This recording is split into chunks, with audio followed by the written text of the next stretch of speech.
और खबरें देखेंगे विस्तार से। जानकारी के अभाव में भले ही आम आदमी कोर्ट कचहरी के चक्कर काटता है, लेकिन शायद बहुत कम लोगों को जानकारी है कि न्यायालय आम आदमी को घर बैठे सस्ता, सुलभ और आसान तरीके से न्याय दिलाने के लिए खुद आपको प्रयास करने लगता है।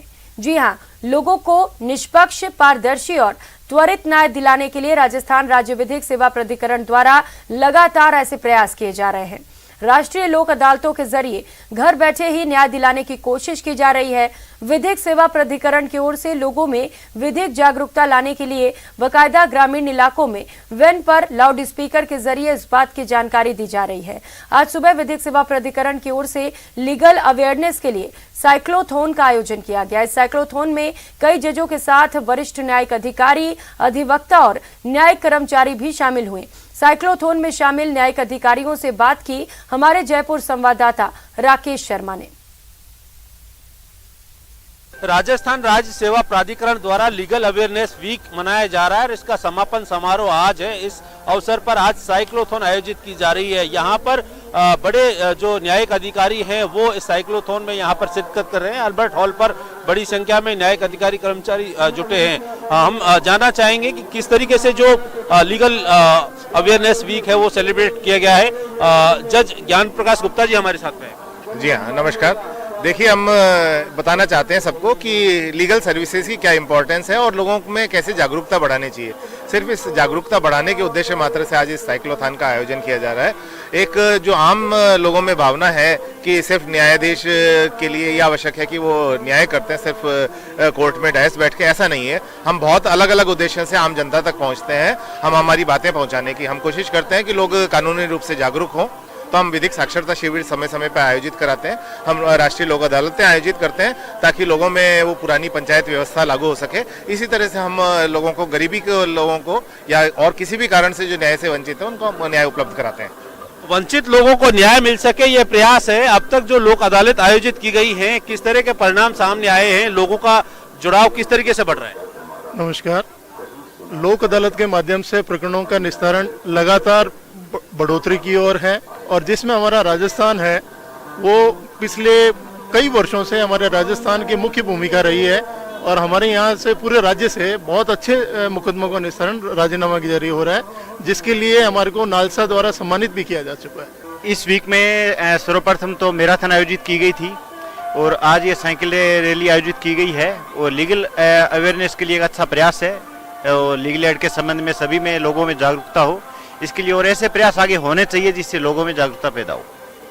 कितने फीसदी केसेस लीगल अवेयर जो अपना रालसा के जरिए सुलझाने के प्रयास हो रहे हैं, किस तरह के प्रयास इसमें शामिल हो सकते हैं? रालसा की ओर से जो नेशनल लोक अदालत आयोजित की जाती है राष्ट्रीय विधिक सेवा प्राधिकरण की ओर से, उस विधिक सेवा प्राधिकरण में पक्षकारों के मध्य काउंसलिंग करवाकर लाखों मुकदमे निस्तारित हो रहे हैं। इससे न्यायालयों पर अनावश्यक जो मुकदमों का बोझ है वो कम हो रहा है और साथ ही राजीनामा होने के कारण पक्षकारों के मध्य आपसी वैमनस्य भी समाप्त हो रहा है। राकेश शर्मा, न्यूज 18 राजस्थान, जयपुर।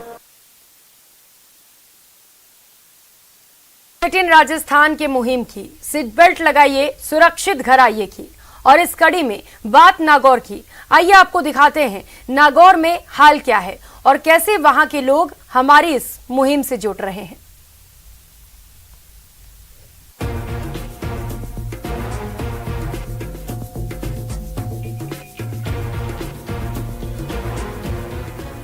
लापरवाह नहीं, जिम्मेदार बनी।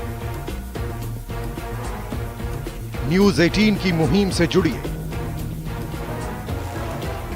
सीट बेल्ट का ध्यान रखिए। जान है अनमोल, ख्याल रखिए।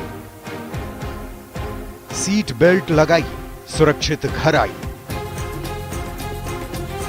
इस मुहिम से जुड़ जाएंगे तो ना जाने कितनी जिंदगी को बचा पाएंगे। जरूरत क्यों है, समझना है तो इन आंकड़ों पर जरा गौर फरमा लीजिए। आंकड़े इसी साल के हैं, जनवरी महीने से लेकर अक्टूबर तक के। सीट बेल्ट लगाइए, सुरक्षित घर आइए। नागौर में कुल सड़क हादसे 593। इन सड़क हादसों में हुई मौत 364। इन सड़क हादसों में हुए घायल 571।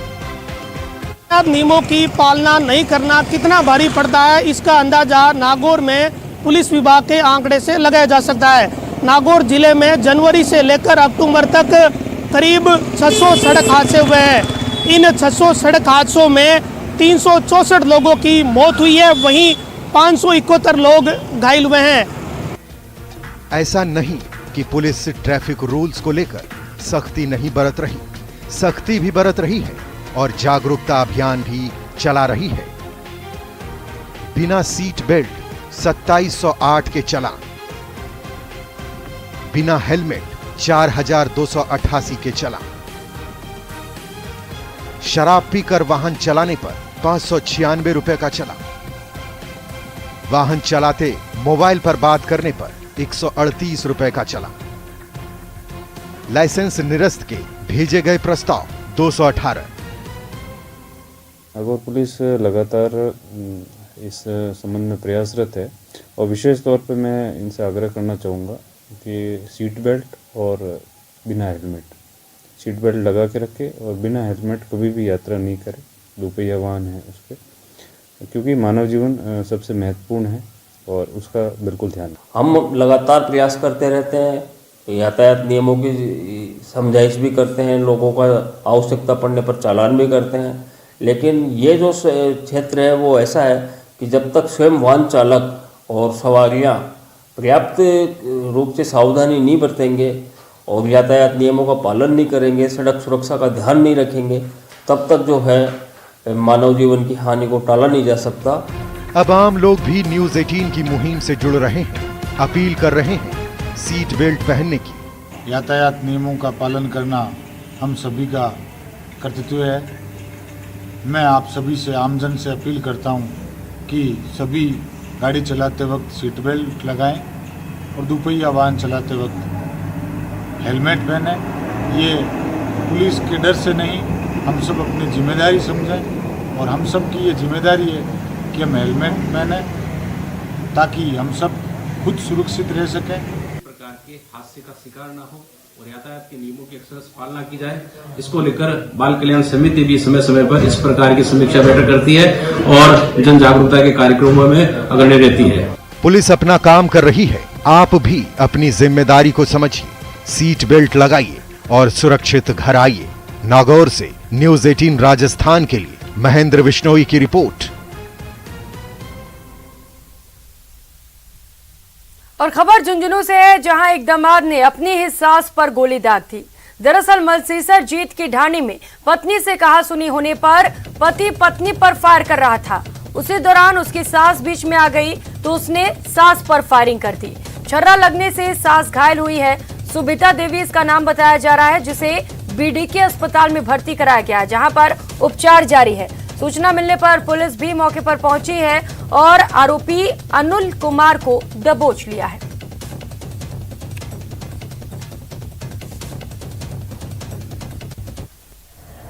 अनिल पुत्र शिवलाल, जाति जाट, निवासी पातुसर, थाना बिसाऊ द्वारा अपने ससुराल में आकर फायरिंग की गई है, जिस संबंध में थानाधिकारी धनौरी द्वारा एक पिस्टल, मय जिंदा कारतूस एवं एक देसी कट्टा, 4 जिंदा कारतूस एवं एक खाली केस के साथ ही एक चाकू बरामद कर आरोपी को गिरफ्तार किया गया था, जिसको आज मन थानाधिकारी द्वारा अनुसंधान किया जाकर 2 दिन की पुलिस रिमांड प्राप्त किया गया है और इससे उक्त हथियार खरीदने के बारे में पता किया जा रहा है।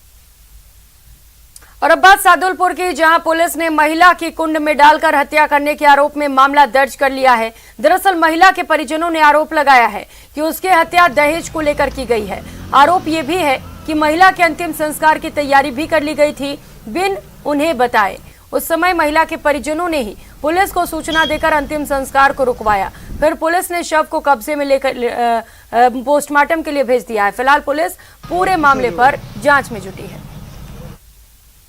मैंने घरों बाहर काट देता है, 4 बजे मैंने उठना है, नहाने को कहता है, हर मतलब टॉर्चर करता, 10 सालों में परेशान करता, 10 सालों में टॉर्चर करता। बाबा ने कहती, लेकिन मैं तो मोटो कोई कदम को नहीं उठाया, क्यों दिख जाए। लेकिन सबसे मोटी गलतियां है फिर माँ बाप और मेरे बहनी खुद की, मेरे वजह से आज मेरी बहन मरी है। और मैंने पक्का ये दिल से कह रही हूँ कि बाप खुद पड़ी को नहीं, मैंने मारी है, बिल्कुल वो मारी है। उधर कोटा रोडवेज के नए बस स्टैंड के नया वाहन पार्किंग का टेंडर सवालों के घेरे में है। वाहन पार्किंग पर अवैध रूप से वसूली की शिकायत के बाद रोडवेज प्रशासन में हड़कंप मचा हुआ है। बस स्टैंड पर पिकअप एंड ड्रॉप के लिए आने वाले लोगों से पार्किंग ठेकेदार शुल्क वसूल रहा है। इस कारण आए दिन हंगामे के हालात बने हुए हैं। बस स्टैंड पर कोविड सैंपलिंग के लिए पहुंची मेडिकल टीम से ठेकेदार ने पार्किंग शुल्क मांगा तो हंगामा हो गया। हंगामा बढ़ता देख रोडवेज प्रबंधक अजय मीणा मौके पर पहुंचे, ठेकेदार से समझाइश की। दरअसल कुछ दिन पहले ही रोडवेज प्रबंधन ने बस स्टैंड पर पार्किंग का टेंडर दिया है। ठेकेदार ने बस स्टैंड के बाहर ही पार्किंग शुरू कर दी। बाइक और 4 पहिया वाहनों के बस स्टैंड पर प्रवेश पर रोक लगा दी। यात्रियों को छोड़ने और लेने आने वाले लोगों की रसीदें काटना शुरू कर दी। इस बुलेटिन में फिलहाल इतना ही। नमस्कार।